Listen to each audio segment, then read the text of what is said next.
और भगवान शंकर को मानने वाले जितने भी शिव भक्त हैं, जो श्रावण के महीने में भगवान शंकर की आराधना कर रहे हैं, श्रावण के महीने में भगवान शंकर का भजन कर रहे हैं, श्रावण के महीने में शिव महापुराण की कथा को ऑनलाइन सुन रहे हैं, उनसे भी कहेंगे जितने भगवान शिव के मानने वाले हैं वो अपने अंदर एक बात उठा लेना, जो निशुल्क 1 लोटा जल मिला है, बेलपत्र वृक्ष पर निशुल्क मिली है, और जल की धार और बेलपत्र एक चढ़ाकर आप बाबा को अपना बना सकते हो, शिव को अपना कर सकते हो। अब उसमें कोई आपका शुल्क नहीं लगा। 1 लोटा पानी में आपका कोई शुल्क लगा है क्या? अपने घर का लोटा, अपने घर का पानी, यहां तक शिव महापुराण ने कहा कि मंदिर का पानी भी नहीं उठाना, मंदिर का लोटा भी नहीं उठाना, अपने घर से लेकर जाओ, अपना दर्द सुनाने के लिए, अपने मन की बात भगवान को कहने के लिए अपने साथ अपना जल लेकर जाए।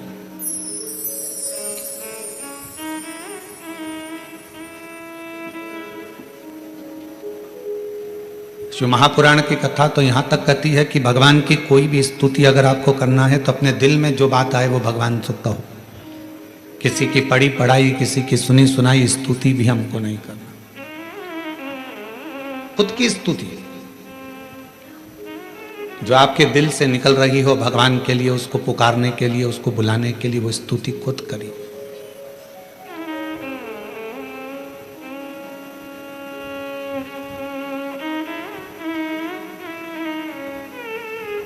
हम ये भी नहीं कहेंगे कि आप हम जैसा विधान बताएं वैसा करो, या हम जैसा आपका दिल करे आप वैसा करिए। शिव को रिझाने के लिए कड़प एक ऐसा भील वन में रहने वाला, उसके पास में कुछ भी नहीं था, केवल उसने गांव के किसी व्यक्ति को पूजन करते देख लिया था और वो भी पूजन करना प्रारंभ कर दिया। पांव से तो उसने जलाधारी के आसपास में पड़े हुए फूल पत्ती को हटाया, मुंह में भरे हुए पानी को शिवजी पर चढ़ाया, जो उसके पास में मांस आदि था उसका भोग लगा दिया। अब उसकी साधना, उसका तप कितना बड़ा कि ब्राह्मण देव ने, पंडित जी ने भगवान शंकर के शिवलिंग को पिंजरे में बंद कर दिया था।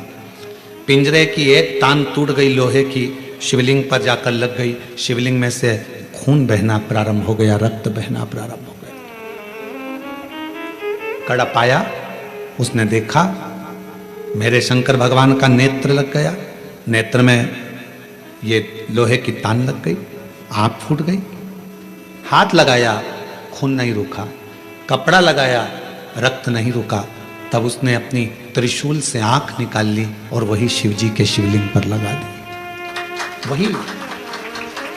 और भगवान शंकर उसी समय प्रकट हो गए। ना मैं तुझे जानता हूं, ना तू मुझे जानता है, केवल तेरी भक्ति। और इतनी विचित्र। कड़प से पूछा तुझे मांग क्या चाहिए? कड़प ने कहा बस इतना दे दीजिए कि संसार में रहने वाला कोई मनुष्य जिसको कुछ भी नहीं आता, आपका मंत्र भी नहीं आता, आपकी साधना भी नहीं आती, आपकी स्तुति भी नहीं आती, पूजन करने का तरीका भी नहीं आता, अगर वो आड़ी टेढ़ी भी पूजन करे, कैसे भी आपके मंदिर तक पहुंच जाए, बस आप जैसे मुझ पर कृपा करे हो ऐसी ही कृपा उस पर भी कर देना। ये कड़प ने मांगा।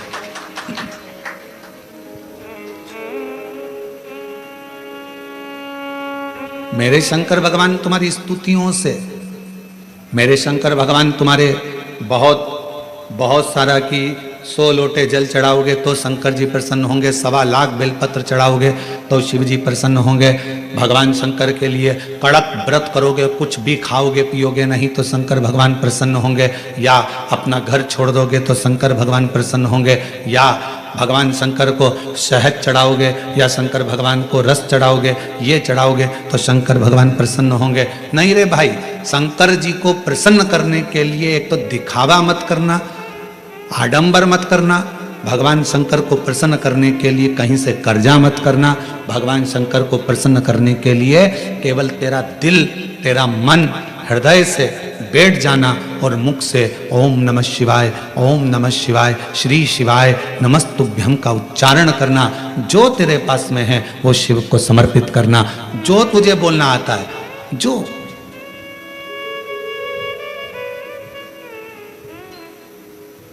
छोटा सा बच्चा तोतला बोलता है, माँ को अच्छा लगता है कि नहीं लगता है? बोलो, जम के बोलो, लगता है। छोटा सा बच्चा किसी से भी अगर तोतरी भाषा में बोलेगा सबको अच्छा लगेगा। तोतरा बच्चा, छोटा बच्चा गाली भी दे देगा तो सबको अच्छा लगेगा। वही बच्चा बड़ा हो जाए, बड़ा होने के बाद गाली बक दे तो लड़ाई हो जाए।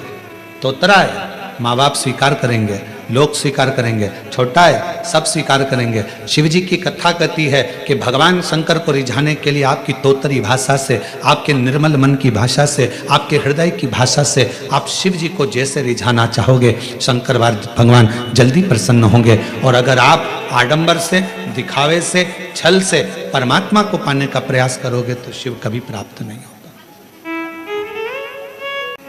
बारिश पड़े तो छाता लिया जाता है और दुख पड़े तो शिव का नाम लिया जाता है। केवल जब दुख आए, तकलीफ आए, कष्ट आए, परेशानी आए, थोड़ा सा भी जीवन में अगर लग रहा है कि हमारी कष्ट की जिंदगी चल रही है, हमारे परेशानी का जीवन चल रहा है, उस समय पर शिव नाम लेना प्रारंभ कर दो। श्री शिवाय नमस्तुभ्यम कहना प्रारंभ कर दो। धीरे धीरे उसका नाम उच्चारण करना प्रारंभ कर दो।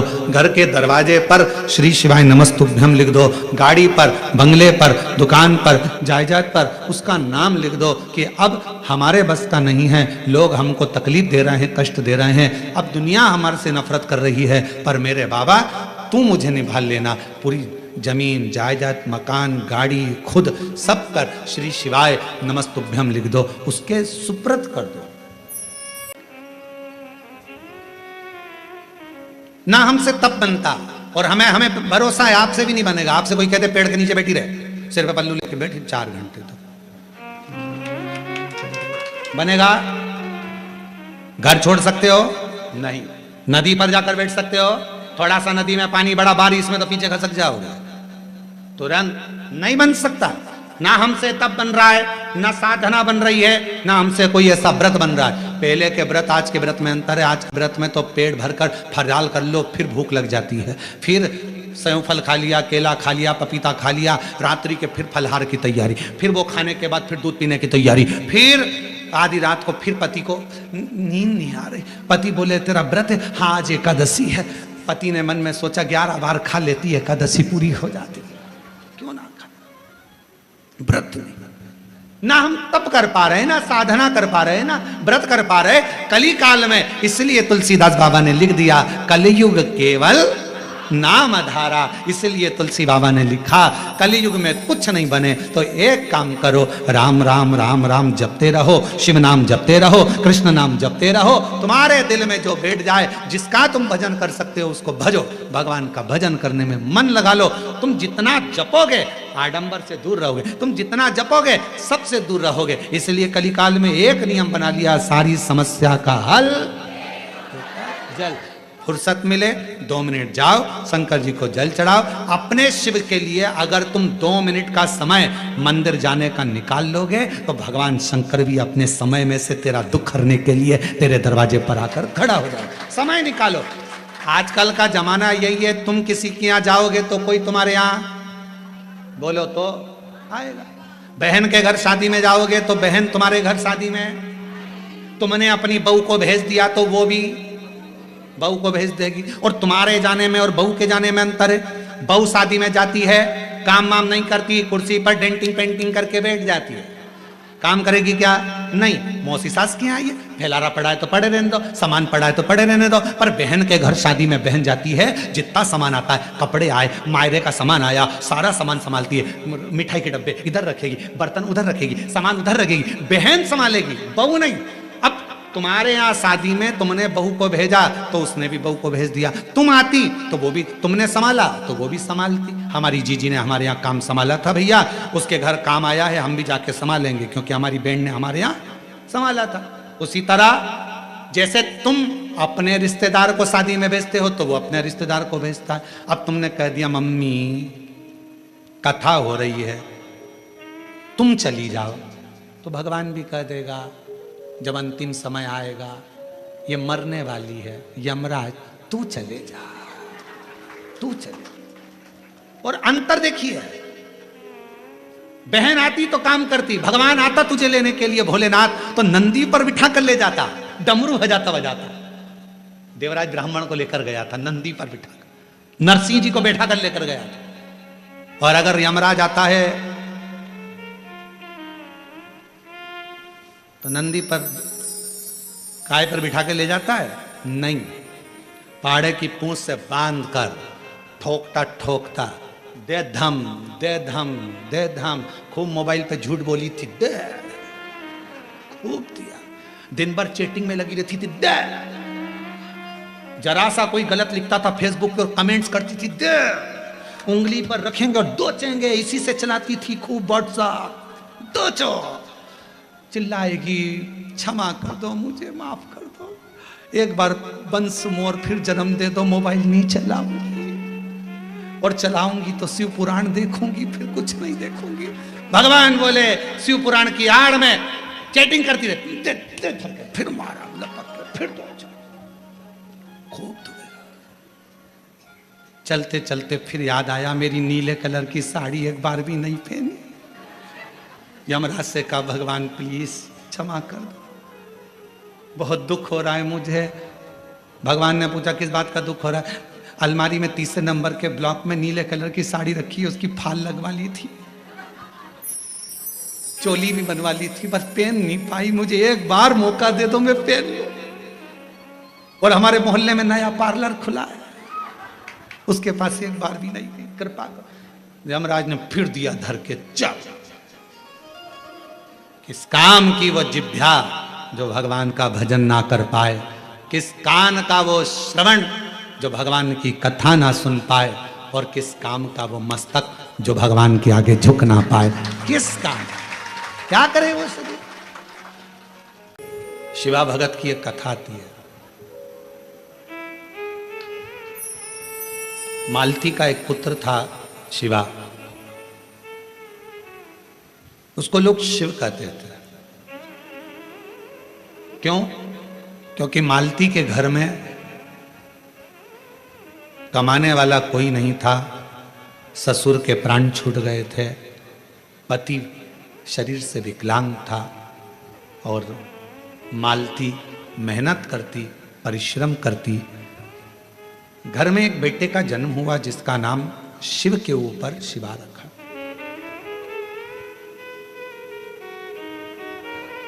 पति विकलांग है, पत्नी कमाने जाती है, मेहनत करती है, परिश्रम करती है।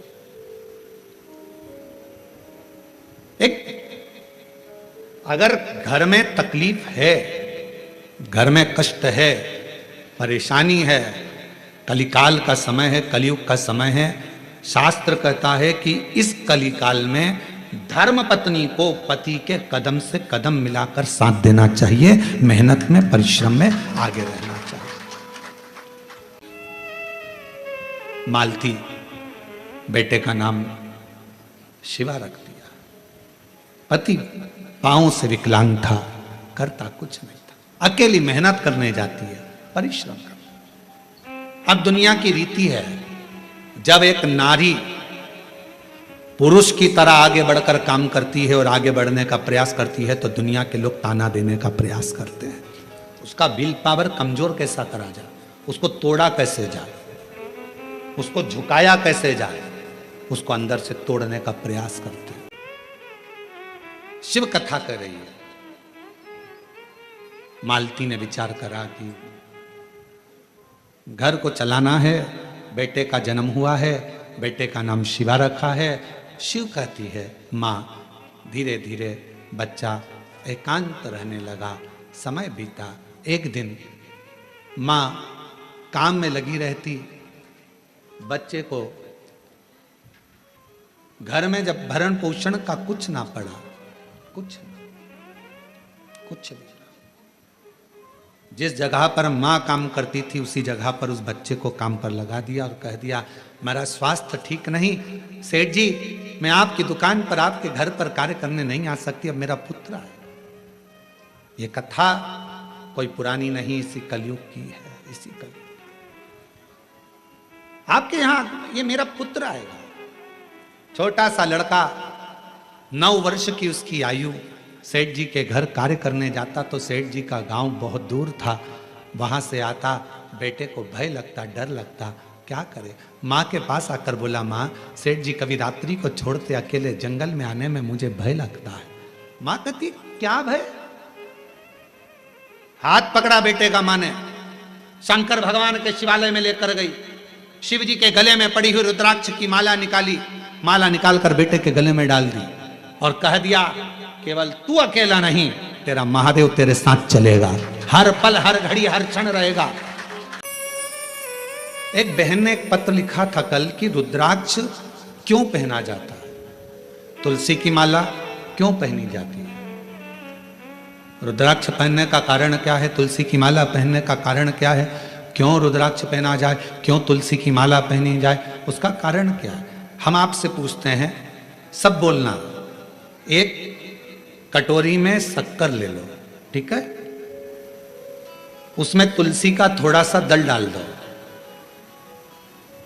क्या बन गया, जम के बोलो, प्रसाद बन गया। भोजन है, भोजन की थाली में जब तक तुलसी का दल नहीं डाला तब तक वो प्रसाद नहीं हुआ। तुलसी का एक पत्ता, थोड़ा सा दल भोजन की थाली में डल गया, क्या बन गया, प्रसाद। इतना बड़ा भगोना भरकर नुक्ति बनी है, सेव बना है, प्रसाद बना है, उसमें थोड़ा सा तुलसी का दल डाल दो, क्या बन गया, प्रसाद। अब शिव का प्रसाद कैसे बनता है, तो कहा भगवान के प्रसाद में जो सामग्री हो उसमें बेलपत्री डाल दीजिए, रुद्राक्ष का भाग उसके अंतर्गत, अर्थात भगवान शंकर स्वयं मां महागौरी से कहते हैं, ये महागौरी, हे गौरी, हे महागौरी। जैसे तुलसी भोजन में डालने पर प्रसाद बन जाती है, उसी तरह संसार का मनुष्य जब किसी रुद्राक्ष को अपने गले में धारण करता है तो वो मेरे लिए प्रसाद बन जाता है, मेरा अपना बन जाता है, उसको मैं स्वीकार कर लेता हूं, वो मेरा अपना है। अब प्रसाद को आप लोग नाली में फेंकते हो क्या, प्रसाद को आप गटर में फेंकते हो क्या, प्रसाद को आप कहीं गलत जगह डालते हो क्या, नहीं, क्योंकि वो प्रसाद बन गया। गले में अगर रुद्राक्ष की माला आ गई, एक रुद्राक्ष तुम्हारे गले में लाल धागे में पड़ा हुआ है, तुलसी की माला तुम्हारे गले में पड़ी हुई है, आप भगवान का प्रसाद हो। अगर चलते फिरते मौत का किसका ठिकाना, मृत्यु का किसको भरोसा, कब प्राण छूट जाए। अगर हमारे गले में रुद्राक्ष पड़ा है, तुलसी की माला पड़ी है और हमारे प्राण छूट भी गए तो हम वो प्रसाद हैं कि हमें नरक में नहीं पटका जाएगा, गलत जगह पर नहीं पटका जाएगा, हमको श्रेष्ठ जगह पर रखा जाएगा। प्रसाद को नाली में नहीं डालते, प्रसाद को गटर में नहीं डालते, रुद्राक्ष पहनने वाला, तुलसी की माला धारण करने वाले को गलत जगह पर नहीं भेजा जाता, गलत जगह पर। आप गले में अगर रुद्राक्ष धारण करते हो तो शिव का प्रसाद हो। और जितने शिव भक्त इस ऑनलाइन शिव महापुराण की कथा को आस्था चैनल पर श्रवण कर रहे हैं, फेसबुक यूट्यूब पर सुन रहे हैं और सोशल मीडिया पर इस कथा को अगर श्रवण कर रहे हैं, तो उनसे कहूँगा अपने गले में एक रुद्राक्ष अवश्य डालो। तुलसी की माला भी अगर है तो भी एक रुद्राक्ष जरूर डालो। क्यों? अगर गूगल पर सर्च करोगे, फेसबुक यूट्यूब पर सर्च करोगे, इंस्टा पर सर्च करोगे तो उसमें आपको मालूम पड़ेगा एक रुद्राक्ष यदि हमारे गले में होता है तो हमारी बीपी, शुगर, थायराइड, इन सबको लेवल में रखता है और वो ना शुगर बढ़ने देता है, ना शुगर घटने देता है, ना बीपी बढ़ने देता है, ना बीपी घटने देता है। एक रुद्राक्ष अपने गले में होना चाहिए। और मालती की कथा कहती है, भगवान शंकर का चरित्र कहता है, रात्रि के समय पर बेटा शान से धड़क बेधड़क चलकर आता था। एक समय कोई प्रेत सामने से, कोई प्रेत पेड़ पर से लटकता हुआ दिखा। इस बालक को भय ना लगा, इसने हाथ जोड़कर प्रणाम कर कर कहा, तुम कौन हो? कौन हो? कहा, मैं प्रेत हूं, अधोगति में मरा हुआ हूं, मेरी गति नहीं, मेरी मुक्ति नहीं। तो फिर आपका मोक्ष नहीं हुआ तो मेरे जैसे मनुष्य को आपकी वाणी क्यों सुनाई दे रही है? प्रेत का शब्द एक एक शिव भक्त के हृदय में बैठना चाहिए। इस प्रेत के शब्द को, प्रेत कहता है मैं मनुष्य जैसी वाणी नहीं बोल सकता था। प्रेत कहता है मैं आपसे बात नहीं कर सकता था क्योंकि मैं प्रेत हूं। पर आप रोज प्रतिदिन रुद्राक्ष की माला को धारण कर कर यहां से निकलते हो। आपके जाने के बाद आपके चरण की जो रज है, धूल, वो उड़ती है, पेड़ों की पत्ती पर जाती है, वो हवा में मुझे मिलती है। उसके कारणवश मुझे थोड़ा सा बल मिला है जिससे मैं बोल भी सक रहा हूं और आपसे बात भी कर सक रहा हूं। ये मुझे बल मिला है। क्या चाहते हो? क्या चाहते हो? बस एक निवेदन है, कभी मौका मिले तो इस पथ से आपसे निवेदन है कि आप इस पथ से जाना बंद ना करिएगा। जब भी मौका मिले इस पथ से जरूर जाइएगा। उस शिवा पुत्र ने कह दिया मैं जरूर जाऊंगा। निकलते रहे, निकलते रहे, निकलते रहे, निकलते रहे, निकलते रहे, उसी पथ से निकलते रहे। एक दिन वो प्रेत योनि से छूट गया, देव योनि में आ गया। कानों में कुंडल धले थे, सिर पर मुकुट पहना था, गले में हार पहना था, सुंदर पीतांबर पहना हुआ था और सुंदर हाथ में एक शस्त्र लिया हुआ था। हाथ जोड़कर खड़ा हो गया, आज मैं प्रेत योनि से मुक्त होकर देव योनि में आ गया। ये आपकी कृपा है। उस शिवा पुत्र ने कहा मेरी कृपा कैसे? मैंने तो कुछ करा ही नहीं। बस आपके गले में पड़े हुए रुद्राक्ष को पहनकर आप जाते थे और आपके रज से मैं कृतार्थ होता चले गया, मेरा उद्धार होता चले गया। उस प्रेत ने जो कहा, कितनी सुंदर बात कही। अगर रुद्राक्ष पहनकर कोई संसार का मनुष्य किसी मार्ग से निकल कर जाता है तो ना जाने कितने कितने प्रेतों का और जीवों का कल्याण करते करते जाता है। सांसारिक मनुष्य की तो बात ही दूसरी है। और शंभु शरण मांगो दुख काटो दया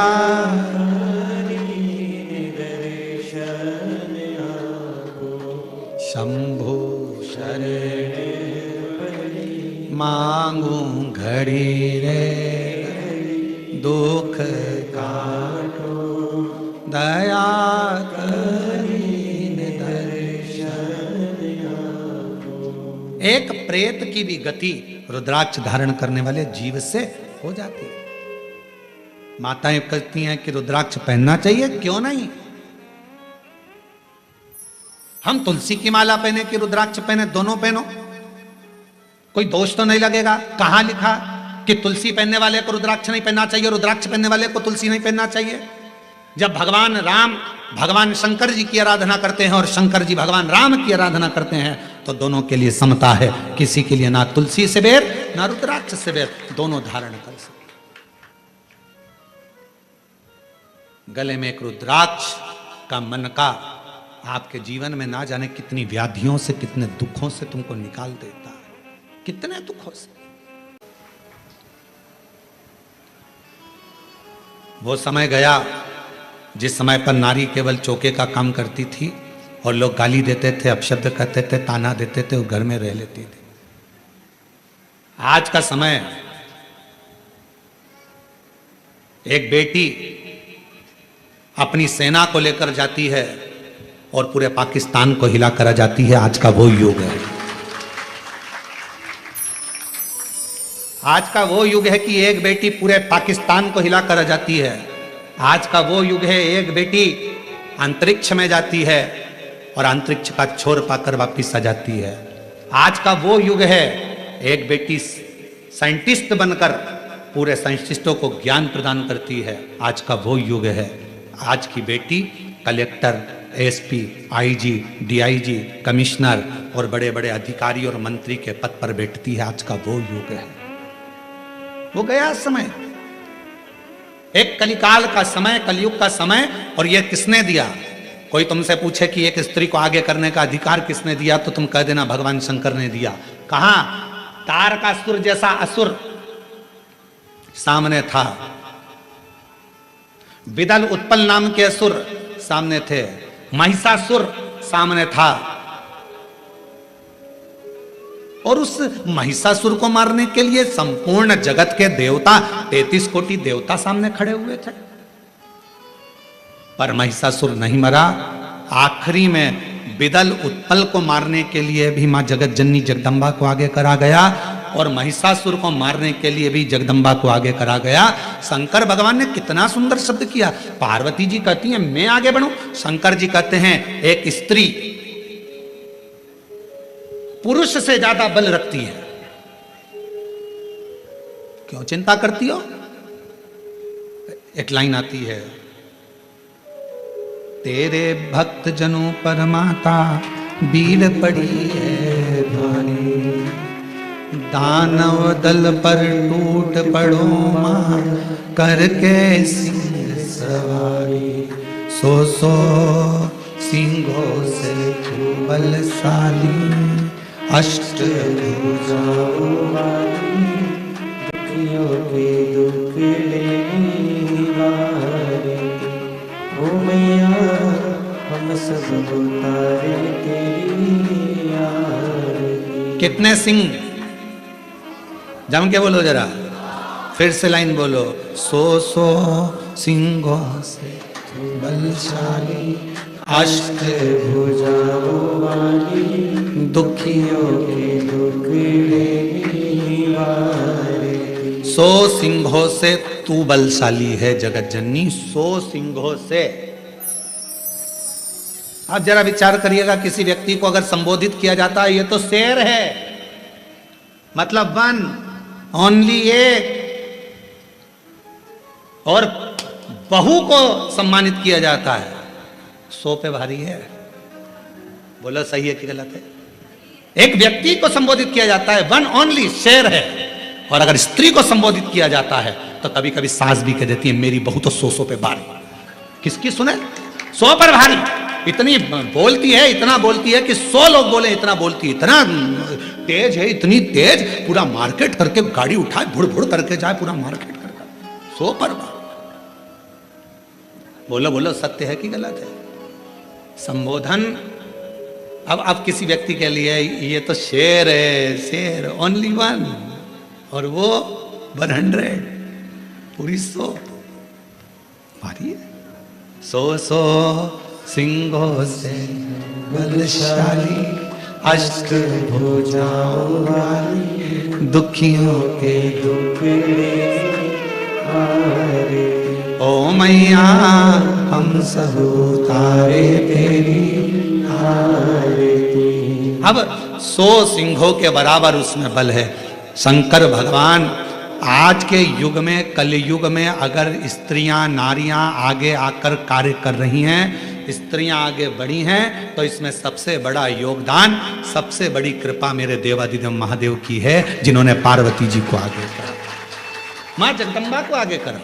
तू असुरों को मार सकती है, तो भद्रकाली बन सकती है, तो कुष्मांडा बन सकती है, तो स्कंदा बन सकती है, और एक समय ऐसा आए तो तू अन्नपूर्णा भी बन सकती है। याद करिए जब पूरा विश्व भूख से बिलख रहा था, पूरा विश्व,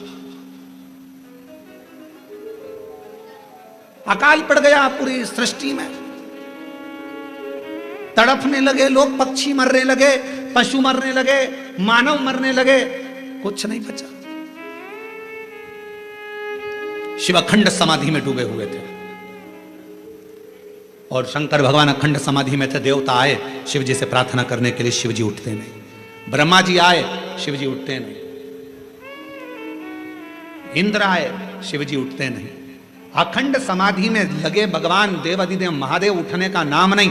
नेत्र बंद, क्या हो रहा है मालूम नहीं, पर पार्वती माता से रहा नहीं गया। सूचना मिली पूरा ब्रह्मांड हिल रहा है, सब भूख और प्यास से तड़प रहे हैं। तब मां अंबा जगदम्बा माता पार्वती ने विचार करा, मेरे बच्चे ये संसार के लोग भूख से तड़प रहे हैं। तब मेरी मां अंबा जगदम्बा जी ने तुरंत अन्नपूर्णा का रूप धारण करा, भूमि पर चरण रखकर धान उत्पन्न किया। धान उत्पन्न किया और चरण रखकर धान लेकर मेरी मां थोड़ा सा अन्न का भाग लेकर, जो मेरी अन्नपूर्णा माता ने जीवों का भरण पोषण करना प्रारंभ करा, तो माता जी को अन्नपूर्ण सदा पूर्ण शंकर प्राण वल्लभ है। भगवान शंकर की प्रिया माँ जगत जननी पार्वती जी जगत का भरण पोषण करने वाली हो गई। भगवान शिव के नेत्र खुले, शंकर भगवान के नेत्र खुलते से उनको भी जब बहुत हजारों वर्ष की तप साधना कर ली तो उठते से ही कुछ भूख से भाव में आई, भोजन का भाग मांगने के लिए स्वयं अन्नपूर्णा के दरवाजे पर चले गए। स्वयं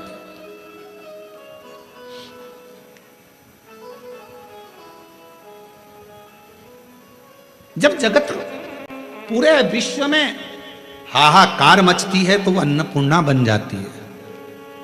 अगर नारी को अगर शक्ति दी है तो किसने दी? शिव ने। शंकर भगवान के सारे चरित्रों को उठाकर देखिएगा, केवल देवाधिदेव महादेव अपना अर्ध नारीश्वर स्वरूप का दर्शन कराते हैं। आधा शिव आधा पार्वती। पार्वती तू मेरी शक्ति है, शक्ति ही शिव है और शिव ही शक्ति है, दोनों। अब उसको समझने वाला समझे, ना समझने वाला ना। और तेरी कृपा का क्या है भरोसा, कब किस पर हो जा, जरा सी हम पर कर दो, जरा सी हम पर कर दो। तेरी कृपा का क्या है भरोसा, कब किस पर हो जाए, जरा सी हम पर कर दो, जरा सी हम पर कर दो। जिस पर भी हो गई तेरी कृपा करुणा वो भवतार हुआ, भवतार हुआ। पापी हो चाहे जितना उसका भी बाबा उद्धार हुआ, उद्धार हुआ। गिद्ध अजामिल गणिका जैसे तेरे मन को भा, जरा सी हम पर कर दो, जरा सी हम पर कर दो। तेरी कृपा का क्या है भरोसा, कब किस पर हो जाए, जरा सी हम पर कर दो, जरा सी हम पर कर दो। शिव कृपा, शिव करुणा। एक छोटा सा रुद्राक्ष गले में पड़ा रहने, डले रहने, कितनी कितनी तकलीफों से, कितने कितने दुखों से, कितने कितने कष्ट से वो रुद्राक्ष आपको निकाल देता, कितने कष्टों से। शिव महापुराण की कथा करेंगे। शंकर भगवान की भक्ति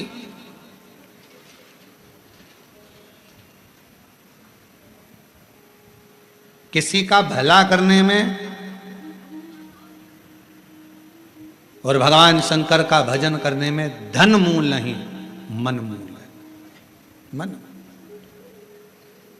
आप कितना भजन करते हो, धन से भगवान कभी प्रसन्न नहीं हो सकता। धन से भगवान कभी प्रसन्न नहीं हो सकता, आडंबर से भगवान कभी प्रसन्न नहीं हो सकता। क्या था माता पार्वती जी के पास में? जिस समय मां पार्वती जी की अवस्था 6 वर्ष की हो गई और मां पार्वती जी अपना भवन छोड़कर वन में चली गई अपनी सहेलियों के साथ, एक गुफा में प्रवेश कर गई माता पार्वती जी। छोटी सी गुफा में रहकर माता पार्वती जी ने तप साधना प्रारंभ कर दी। क्या था पार्वती जी के पास में? ना मां पार्वती जी हिमालय राज की नगरी से ना पात्र लेकर गई थी, ना पूजन का कोई सामान लेकर गई थी।